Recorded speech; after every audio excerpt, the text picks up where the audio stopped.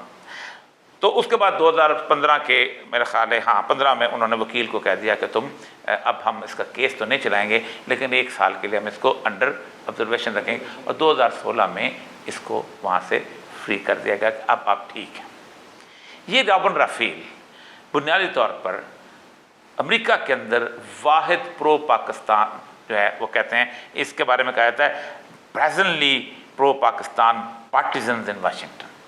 اس کی وجہ یہ ہے کہ میں اب آتا ہوں اس کی پوری تاریخ کے بعد کہ کیوں اس کے بارے میں یہ گالی بنی تھی۔ اور یہ رابن رافیل بنیادی طور پر ایک سفیر ہوتے تھے، آرلینڈ رافیل۔ یہ وہ تھا جو 1988 کے اندر جو بندہ جو تھا ضیاء الحق کے ساتھ اس طیارے میں مارا گیا تھا۔ رابن رافیل جو تھی یہ پڑھتی پڑھاتی ادھر ادھر سے کرتی کراتی، کیمبرج سے اس نے ہسٹری کی، اور اس نے آ کے ایران کے اندر ایک کالج تھا دماوند کالج، اس میں تاریخ پڑھانا شروع کر دی۔ 2 سال اس نے تاریخ پڑھائی، اس کے بعد پاکستان آ گئے۔ 2-2.5 سال USA کے اندر اس نے کام کیا، اور اس کے ساتھ اس کی ایک سٹینڈنگ بن گئی اس علاقے کے اندر کہ یہ اس کی ایکسپرٹ ہے۔ اس کے بعد اس کو اسی کی بنیاد کے اوپر اس کو CIA نے اپنے اندر ملازمت کے طور پر رکھ دیا ایز این اینالسٹ۔ وہاں اس نے کچھ دیر گزارا، اور گزارنے کے بعد 1978 کے اندر یہ بن گئی ایک فارن آفس کے اندر اس نے آ گئی، فرسٹ سیکرٹری بن گئی ہوگی یا سیکنڈ سیکرٹری بن گئی ہوگی۔ اس دوران اس کی رافیل سے شادی ہو گئی۔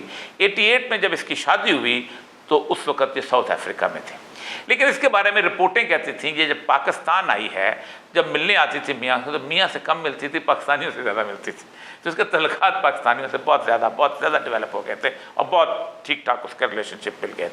88 کا وہ سینیریو اب دیکھیں وہ تھا کہ افغانستان کے اندر پورے کا پورا جو تھا 23 فروری کو پہلا جو ہے نکلا ہے وہاں سے روسی فوجی نکلا ہے، فائٹ چل رہی تھی، سب کچھ ہو رہا تھا، اور 88 کے بعد اس کے بعد ہوا یہ تھا کہ 89 کے اندر آخری وہاں سے نکلا ہے اور کلوز اپ ہو گیا تھا، اور امریکہ جو تھا وہ پاکستان سے بالکل ڈس انٹرسٹڈ ہو چکا ہوا تھا، انڈیا کے ساتھ اس کے ریلیشن شپ بن گئے ہوئے تھے۔ اس دوران اس کو 91 میں وہاں پر انڈیا میں پولیٹیکل کونسل لگایا گیا۔ وہاں کہتے ہیں اس کو کسی سے بندے نے کچھ چکر چلایا، اس کو گھوڑ سواری کرتی تھی، وہ انڈیا میں شرارتی تو ہوتے ہیں، یہ شاید خوبصورت تو ہے وہ، تو دھکا وکا دیا، گھوڑے سے گر گئی، تو انڈینس کے بارے میں ہمیشہ کہتے تھے کہ یہ بہت بے اعتبار قسم لوگ ہیں، اور کہتے تھے کہ سائنس نے مجھے دھکا دیا تھا اور سائنس میرے اوپر نظر رکھتا، تو وہ ایک انٹرنل اس کے اندر فیلنگس پیدا ہو گئی۔ اس کے بعد ہوا یہ کہ جب یہ سارا سینیریو بدلا، پاکستان کی امپورٹنس ختم ہو گئی، ہر چیز ختم ہو گئی، تو بل کلنٹن نے یہ چاہا کہ اس پورے خطے کے اندر ہم ایک پورا ریجن کے ایک صورتحال بنائیں، تو ایک نیا عہدہ کریٹ ہوا، assistant secretary of state for South Asia and Central Asia. اس ساؤتھ ایشیا اور سینٹرل ایشیا کا جو تھا، اس کی رابن رافیل کو 1993 میں انچارج بنا دیا گیا، اور رابن رافیل جو تھی وہ پاکستان جو تھی وہ مستقل آنا جانا شروع ہوا، اور اس دوران ہم نے بلوچستان میں ایسے لگتا تھا کہ یہ ابھی رابن رافیل سرینا میں بیٹھی ہوگی، چلو چل کے کافی پی لیتے ہیں، چلو چل کے گپ لگا لیتے ہیں، اور یہ میٹنگوں میں بھی بہت آتی تھی، آنا جانا اس نے وہاں پر شروع کر دیا۔ 1993 کے اندر اس میں جب وہ وہاں پر آئی ہے تو اس دوران امریکہ نے ایک بیس بنا لی ہوئی تھی کہ افغانستان کو ہم نے ڈی اسٹیبلائز رکھنا ہے۔ اسی لیے ہوا یہ تھا کہ اسی زمانے میں آپ کو یاد ہوگا کہ پشاور میں نواز شریف کر رہا تھا، گورنمنٹ بن رہی تھی افغانستان کی، اور قاضی صاحب احمد رپورٹ کرتے ہیں کہ اچانک ہم چاہتے تھے کہ حکمت یار اور احمد شاہ مسعود اور برہان الدین ربانی گورنمنٹ بنا لیں، تو اچانک ہوا یہ کہ ایک فون آیا امریکہ سے، نواز شریف اٹھ کے باہر گئے، انہوں نے کہا یہ امریکنس کہتے ہیں کہ صبغت اللہ مجددی جو ہے جبہ ملی اسلامی جو ہے اس کو جناب آپ لے کے آ جائیں، نجات ملی کو جبہ ملی وطنی وہ تھا، اس کو آپ لے کے آ جائیں، اس کو صدر بنا۔ وہ ناروے میں خطیب بیٹھا، بڑی چھوٹی سی آرگنائزیشن تھی لیکن تھی سیکولر اسلام کی، شہنشاہ کو لائیں گے اس کے نیچے اسلام، وہ لایا پر خون خرابہ شروع ہو گیا۔ لیکن یہ جب رابن رافیل نے وہاں آنا شروع کیا تو اس زمانے میں اسامہ بن لادن کے بارے میں جو معاملہ شروع ہو چکا تھا پاکستان کا۔ اب 93 میں اس کا جو سٹیٹمنٹ ہے نا پہلا، جس پہ اوپر انڈیا آج تک چیختا ہے، اس نے کہا تھا Kashmir is not for ever an integral part of India. Okay. Even now Indian media اس میں اس نے یہ بتایا تھا کہ Jammu and Kashmir having been seceded to India in 1947 by their Maharaja are not an integral part of Indian territory. تو Indian جو تھے بہت سخت جو تھے اس پہ ناراض تھے کہ اس نے وہ بات کہتے تھے کہ یہ گھوڑے سے گری ہے اس لیے اس نے کشمیر کو بھی گھوڑا بنا دیا ہمارا. تو یہ چیز ہوئی اس کے اوپر ایک بہت, اور کہتے ہیں کہ 2004 میں جو مینج کیا اس دوران اس نے پاکستان کے لیے ایک اور فیور کیا. اس نے اس وقت ملیہ لودھی وہاں پر تھی, تو اس میں ملیہ لودھی نے اس وقت آپ کو پتہ ہے کہ پاکستان کے بارے میں یہ جو اسسٹنٹ سیکرٹری اسٹیٹ بنایا گیا تھا نا, اس کی 4-5 رسپانسبلٹی تھی. آپ حیران ہوں گے. نمبر 1 اس کی تھی کہ democratic stability, Pakistan India relationship, nuclear proliferation یعنی ایٹمی توانائی, energy access, Islamist fundamentalism extremism, poverty and women rights and issues. تو اس نے ہوا یہ تھا کہ اس نے ملیہ لودھی نے اس کو اس کے ساتھ تعلقات بنائے اور پریسل امینڈمنٹ آئی ہوئی تھی, اور اس خاتون کی وجہ سے براؤن امینڈمنٹ ہوئی اور پاکستان کو 368 ملین جو ہے وہ ڈالر جو تھے وہ ایک دم بلاک جو تھے پریسل امینڈمنٹ سے نکلے. اتنی بڑی موشن جسے کہتے ہیں آپ پاکستان کی یہ تھی.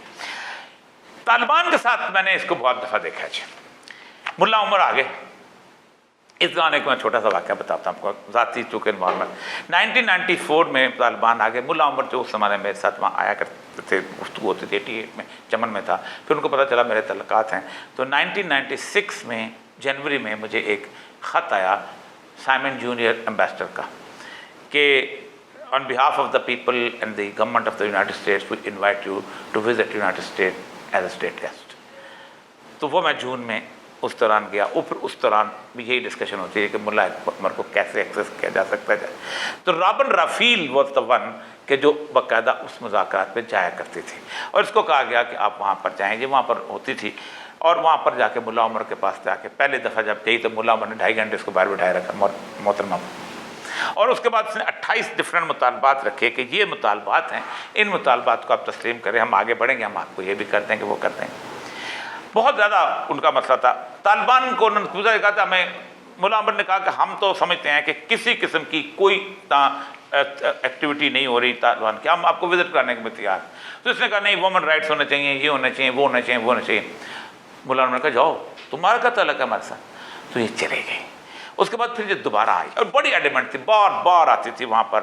تو اتنے میں وہ یونیکول کی لائن جو بچھ رہی تھی اس کا معاہدہ کرنا چاہ رہے تھے. اتنے میں طالبان نے برازیل کی کمپنی جاپان کر کے وہ کر لیا, جس کے اوپر یہ بڑے فیوریس ہوئے تھے. آپ کو یاد ہے کہ بل کلنٹن کے زمانے کے اندر ایک موبائل جو تھا وہاں گرا. لیکن یہ بار بار وہاں آتی رہی, جاتی رہی. جاتے کے دوران میٹنگوں میں بہت بولتی تھی, اس کو بولنے کا بڑی عادت تھی, اور بولنے کے دوران ہمیشہ کہتی تھی دیکھو میں امریکہ کے لیے آپ کے ساتھ راستے ہموار کر سکتی ہوں.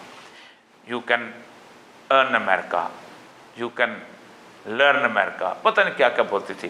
لیکن ایک بات یہ دیکھو, بات سنو, یہ تم نے کچھ گوادر بنا رہے ہو, ایسے انگلی کرتی تھی, یہ ہم کبھی نہیں بننے دیں گے, یہ کوئی امریکن سے بننے دے گا. میں as a friend of Pakistan کہتی ہوں اس کو بھول جاؤ اور امریکہ کو یاد کرو اور امریکہ کے ساتھ چلو. Will continue this. اس کے اوپر ہم آتے ہیں, بڑی انٹرسٹنگ ڈبیٹ جاری ہے. ہمیں ایک بریک لینا ہے, بریک سے واپس آتے ہیں, اس ڈبیٹ کو کنٹینیو کرتے ہیں. جو میں نے انیشیلی اپنا کوشچن کیا تھا, یہ ساری سچویشن کو میں اس سے لنک کروں گا کہ اگر یہ اتنی ہی محسن ہے تو کیا ان کا عمران خان سے ملنا ہمارے لیے بہتری ہے کہ نہیں. اسٹے ٹیون جی.